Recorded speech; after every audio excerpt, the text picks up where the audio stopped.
ចាជម្រាបសួរបងប្អូនទាំងអស់គ្នាក្នុងវីដេអូនេះដែរគឺខ្ញុំនឹងមកបង្ហាញពីរបៀបនៃក្បាច់រាំជាមូលដ្ឋានគ្រឹះ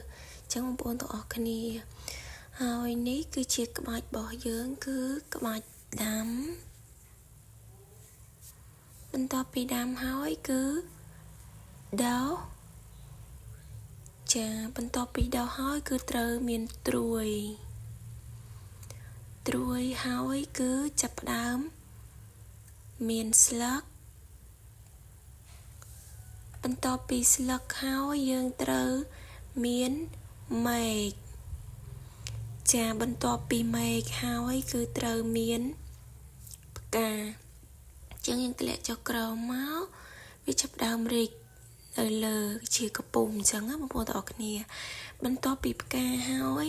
គឺចាប់ផ្ដើមមានផ្លែហើយមានផ្លែ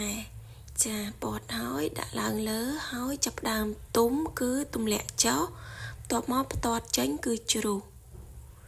ចានេះគឺជាវីដេអូដែលខ្ញុំធ្វើការហាត់រៀនអញ្ចឹងបងប្អូនទាំងអស់គ្នាហើយបងប្អូនទាំងអស់គ្នាកុំភ្លេចធ្វើការជួយ Subscribe និង Like ផងណាបងប្អូនទាំងអស់គ្នាព្រោះថាសម្រាប់ YouTube នេះគឺខ្ញុំចែកលេខចំណេះដឹងទូទៅសម្រាប់ថ្ងៃអាទិត្យគឺខ្ញុំមកហាត់ដើម្បីជាចំណេះដឹងរបៀបរាំរបាំនៃក្បាច់ខ្មែរយើងអញ្ចឹងបងប្អូនទាំងអស់គ្នាហើយទៅនៃពីការសិក្សាអញ្ចឹងយើងត្រូវឆ្លៀតមកធ្វើដូចជាលំហាត់ប្រាណខ្លួនឯងដូចជាស្គាល់បងប្អូនទាំងអស់គ្នាហើយនឹងហាត់នឹងថែរក្សា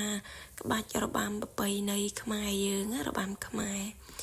ចាអញ្ចឹងវីដេអូនេះខ្ញុំមានតែប៉ុណ្្នេះទេបងប្អូនទាំងអស់គ្នាកុំភ្លេចធ្វើការ Subscribe ផងណាដើម្បី